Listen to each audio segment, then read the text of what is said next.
welcome back to Kim Reads. Let's continue with Misery. Chapter 8. He drifted. The tide came in and he drifted. The TV played in the other room for a while and then it didn't. Sometimes the clock chimed in and he tried to count the chimes, but he kept getting lost between. IV through tubes. That's what those marks on your arms are. He got up on one elbow and pawed for the lamp and finally got to turn on. He looked at his arms and the fold of his elbows he saw fading. Overlapped shades of purples and ochre, a hole filled with black blood at the center of each bruise. He laid back, looking at the ceiling, listening to the wind. He was near the top of the Great Divide in the heart of winter, but he was with a woman who was not right in her head, a woman who fed him with IV drips when he was unconscious, a woman who had an apparently never-ending supply of dope, a woman who had told no one he was here. The things were important, but he began to realize that something else was more important. The tide was going out again. He began to wait for the sound of her alarm upstairs. It would not go off for some while yet, but it was time for him to start waiting for it to be time.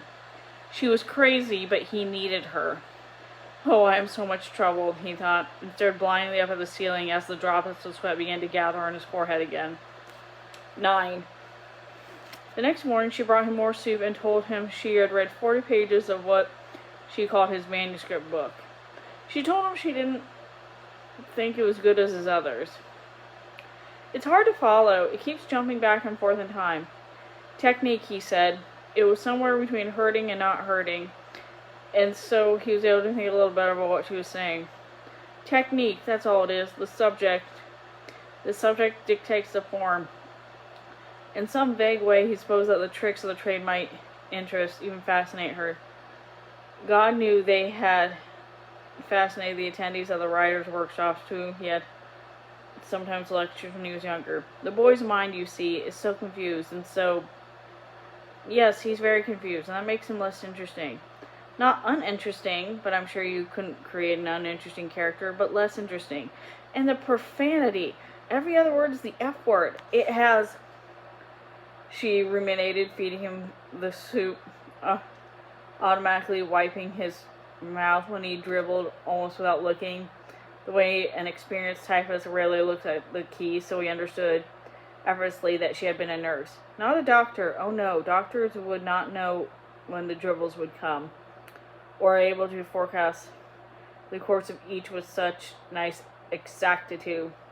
If the forecast in charge of that storm had been half as good as his job as Annie Wilkes hers, I would not be in this fucking jam, he thought bitterly. It has no nobility, she cried suddenly, jumping and almost spilling the beef barley soup on his white, unturned face. Yes, he said patiently. I understand what you mean, Annie. It's true that Tony Bossonero has no nobility. He's a slum kid trying to get out of a bad environment, you see, and those words, everybody uses those words in.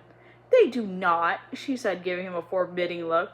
What do you think I say when I go to the feed store in town? What do you think I say? Now, Tony, give me a bag of that effing pig's feed and a bag of that bitchly cow corn and some of that christening earmite medicine. What do you think he says to me? You're effing right, Annie. Come right the F up. She looked at him, her face now like a sky in which might spawn tornadoes at any instant. He lay back, frightened. The soup bowl was tilting in his hands. One, then 2 drops fell on the coverlet. Then I have to go down the street to the bank and say to Mrs. Bollinger, here's one big bastard of a check, and you better give me those $50 effing dollars just as quick as you effing can. Do you think that when they put up with me up there on the stand in Denmark, a stream of muddy-colored beef soup fell on the coverlet? She looked at him, and then her face twisted. There, look what you made me do. I'm sorry.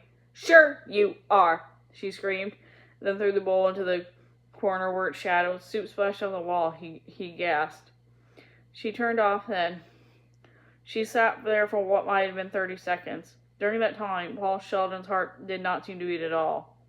She roused a little at a time, and suddenly she tittered. I have such a temper, she said. I'm sorry, he said out of a dry throat. You should be. Her face went slack again, and she looked moodily at the wall. She thought she He thought she was going to blank out again, but instead she fessed a sigh and lifted her bulk from the bed. You don't have any need to use such words in misery books, because they didn't have such words at all back then. They weren't even invented. Animal times demand animal words, I suppose. But there was a better time. You ought to stick to your misery stories, Paul. I say that sincerely, as your #1 fan. She went to the door and looked back at him. I'll put the manuscript book back in your bag and finish Misery's Child. I may go back to the other one later when I'm done. Don't do that if it makes you mad, he said. He tried to smile. I'd rather not have you be mad. I sort of depend on you, you know. She did not return a smile. Yes, she said, you do. You do, don't you, Paul? She left. And I'm going to finish right there. See you later.